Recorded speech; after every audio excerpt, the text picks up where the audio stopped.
ना चाहते हुए भी आपके मन में अश्लील विचार आते हैं। दोस्तों, हर कोई अश्लील विचारों से बचना चाहता है, लेकिन ना चाहते हुए भी हमारे मन में अश्लील विचार आते हैं। तो बुद्ध की यह कहानी आपके विचारों को बदल देगी। इससे पहले कि आप हमारी कहानी की गहराइयों में खो जाएं, चैनल को सब्सक्राइब कर लें। चलिए कहानी को शुरू करते हैं। एक बार एक राजा बुद्ध के संग में भिक्षु के रूप में शामिल होता है। बुद्ध अपने भिक्षुओं को उपदेश देने के साथ साथ भिक्षा लेने भेजते हैं। राजा को बुद्ध भिक्षा लेने के लिए श्राविका के घर पर भेजते हैं।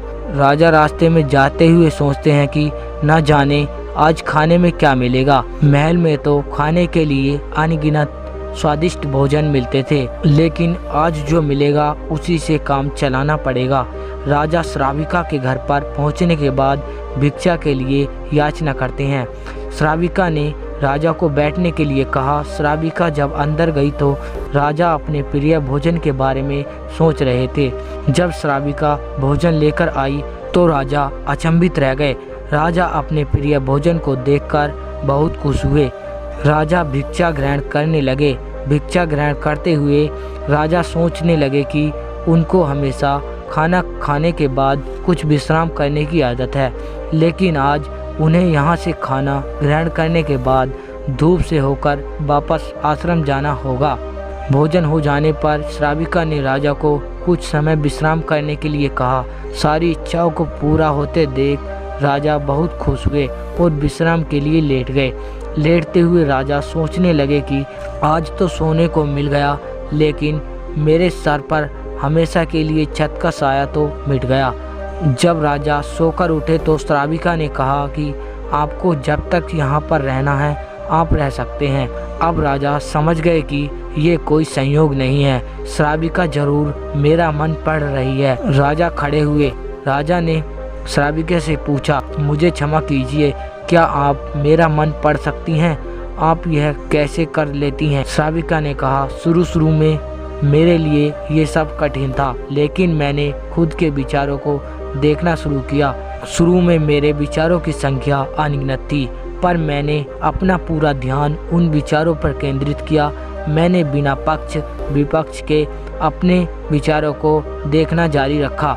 धीरे धीरे मेरे विचारों की संख्या कम होती गई। मेरे सारे व्यर्थ विचार दूर होते गए। तब से मैं दूसरों के विचारों को पढ़ लेती हूँ। यह सब सुनकर राजा घबरा गया। राजा ने श्राविका से आज्ञा ली और वहाँ से निकल पड़े। रास्ते में चलते हुए राजा के मन में श्राविका के बारे में अश्लील विचार आए। राजा को खुद पर शर्म आ रही थी। राजा आश्रम पहुँचे। राजा ने बुद्ध से कहा कि अब से मैं कभी भी भिक्षा के लिए नहीं जाऊँगा। बुद्ध ने राजा को नीचे बैठाया और कहा, क्या हुआ? तुम मुझे अपनी बात पूरे विस्तार से बताओ। राजा ने विस्तार से सारी बात बताई। राजा की बातों को सुनकर बुद्ध ने कहा कि आज से 7 दिनों तक श्राविका के घर पर भिक्षा के लिए तुम ही जाओगे, लेकिन तुमको कुछ बातों का ध्यान रखना पड़ेगा। कल तुम जाते हुए अपने विचारों को पूरे होश में रखना। तुम्हारे अंदर कौन से विचार उठ रहे हैं उन पर ध्यान केंद्रित करना। होशो हवास के साथ ध्यान करना कि कौन सी वासना तुम्हारे भीतर उठ रही है। इन सभी का ध्यान करते हुए जाना और फिर मुझसे सारे विचारों को बताना। अगले दिन राजा बुद्ध के बताए हुए अनुसार पूरे मार्ग में अपने होश को जागृत रखते हुए चल रहा था। भिक्षु आज पूरी तरह से जगा हुआ था। जैसे जैसे श्राविका के घर नजदीक आ रहा था, राजा की घबराहट बढ़ रही थी। राजा ने अपनी घबराहट को एक तरफ करते हुए बुद्ध के विचारों पर ध्यान केंद्रित किया। जब राजा श्राविका के घर पर पहुंचा तो उसके दिमाग में केवल एक सन्नाटा था, जिसके भीतर कोई वासना नहीं, कोई कामना नहीं, ना कुछ अच्छा पाने की इच्छा थी।